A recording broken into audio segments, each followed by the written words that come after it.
Hello बच्चों, चलिए प्रश्न बढ़ते हैं। एक चतुर्भुज के शीर्ष से 1,2 -5,6 7,4 तथा 3,2 है। प्रवणता का प्रयोग करते हुए सिद्ध कीजिए कि भुजाओं के क्रमागत मध्य बिंदुओं को मिलाने से एक समांतर चतुर्भुज बनता है। मुख्य अवधारणा, तो हमारा जो प्रश्न है वो सरल रेखा से संबंधित है, जिसके अंदर चतुर्भुज की बात की गई है। हमें सबसे पहले हम बात करेंगे समांतर चतुर्भुज। तो देखो भाई, हमारा समांतर चतुर्भुज क्या होगा? वह चतुर्भुज जिसकी सम्मुख भुजाएं समान व समांतर हो, तो वह हमारा समांतर चतुर्भुज होता है। और दो समांतर रेखाओं की ढाल बराबर होती है। जैसे हमारे पास एक रेखा की ढाल एम एक है, दूसरी रेखा की M2 है, दोनों समांतर है, तो M1 बराबर हमारा M2 होगा। यदि M1 बराबर M2 आ जाता है तो दोनों रेखाएं हमारी समांतर होगी। तो अब हम बात करेंगे मध्य बिंदु के सूत्र के लिए, क्योंकि हमारे पास प्रश्न में मध्य बिंदु के बारे में बात की गई है। तो मध्य बिंदु हमारा होता है x बराबर है x1 प्लस x2/2 और y बराबर हमारा होता है y1 प्लस y2/2।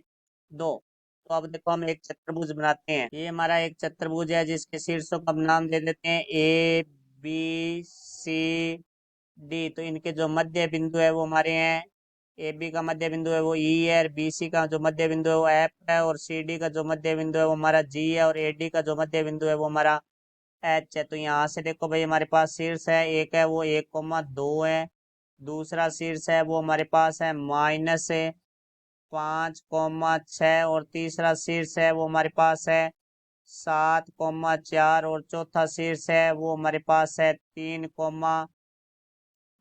तो यहाँ से देखो, अब इनके मध्य बिंदु निकालेंगे सबसे पहले हम। तो हम यहाँ बात करेंगे ए बी का मध्य बिंदु ई है।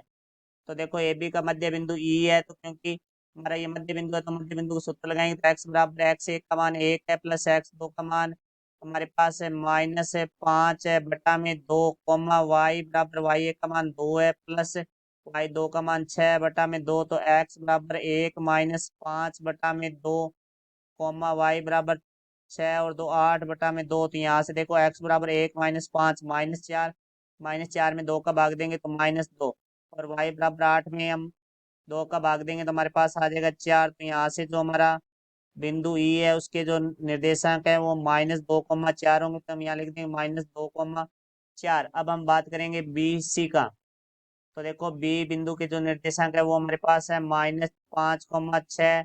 वह सी बिंदु के जो निर्देशांक है वो हमारे पास 7,4 का मध्य बिंदु एफ है। तो देखो, यहाँ से हमारे पास एक्स बराबर आ जाएगा -5 प्लस 7/2, और वाई बराबर हमारे पास आ जाएगा 6 + 4/2। तो एक्स बराबर 7 -5 2/2। तो 2 में 2 का भाग देंगे तो 1 आ जाएगा। तो वाई बराबर 6 और 4 10, 10 में 2 का भाग देंगे तो 5। तो यहाँ से जो हमारे पास है एफ बिंदु है, तो एफ बिंदु के जो निर्देशांक आ चुके हैं वो आ चुके हैं हमारे पास 1,5। तो यहाँ देखो, एफ की जगह हम लिख देंगे 1,5। अब हम बात करेंगे सी डी के मध्य बिंदु के लिए। तो हमारे पास जो सी बिंदु है उसके निर्देशांक है 7,4, व जो हमारा डी बिंदु है उसके निर्देशांक है हमारे पास 3,2 का मध्य बिंदु जी है। तो यहाँ से देखो, भी मध्य बिंदु निकालेंगे। एक्स बराबर 7 प्लस 3/2, और वाई बराबर हमारे पास आ जाएगा 4 + 2/2। तो यहाँ से एक्स बराबर 7 और 3 10, 10 में 2 का भाग देंगे तो 5, और वाई बराबर हमारा 4 और 2 6, 6 में 2 का भाग देंगे तो 3। तो यहाँ से जो जी बिंदु है उसके निर्देशांक आ जाएंगे 5,3। तो यहाँ लिख देंगे हम जी की निर्देशांक है वो 5,3 है।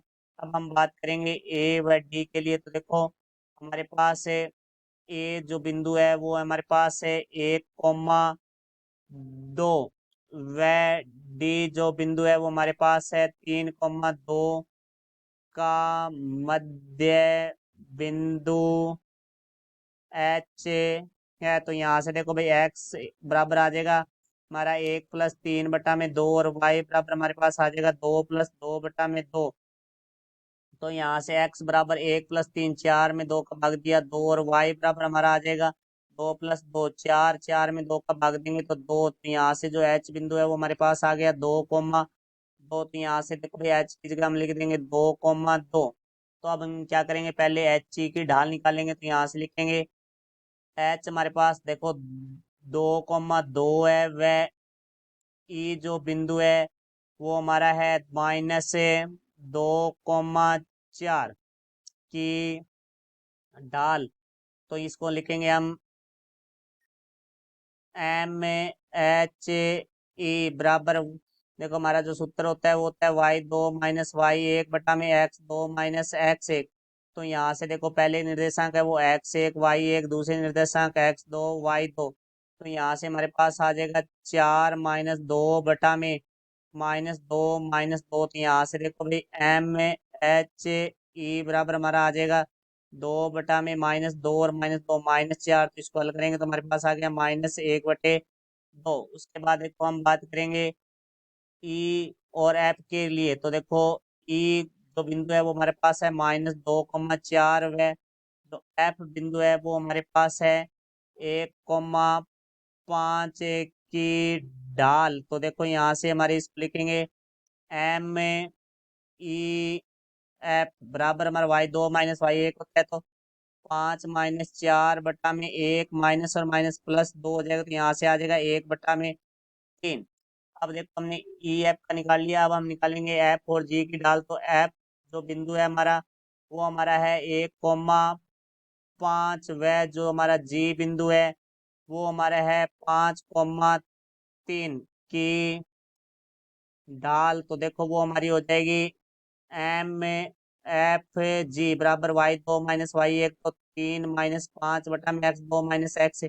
तो 5 - 1। तो यहाँ से MFG बराबर आ जाएगा -2/4। तो यहाँ से आ गया -1/2। तो अब देखो हम निकालेंगे जी बिंदु की। तो जी हमारे पास है 5,3 व H2,2 की ढाल। तो यहाँ से देखो हमारे पास आ जाएगा MGH बराबर y2 - y1 होता है। तो 2 - 3/x2 - x1। तो 2 - 5। तो यहाँ से आ गया -1/-3। तो यहाँ से देखो भाई माइनस से माइनस हमारा कट जाएगा। तो यहाँ से हमारे पास है MGH बराबर आ जाएगा 1/3। तो यहाँ से देखो भाई MGH है वो हमारा 1/3 है, और हमारा MEF है वो भी हमारा 1/3 है। तो देखो ये दोनों हमारी सम्मुख भुजाएं हैं GH और EF, तो जिनकी हमारी ढाल है वो बराबर है। तो इसी प्रकार हमारे पास है MFG बराबर है हमारा है MHE बराबर है -1/2। तो यहाँ भी सम्मुख भुजाओं की ढाल बराबर है, अर्थात जब सम्मुख भुजाओं की ढाल बराबर होती है तो वो रेखाएं समांतर होगी।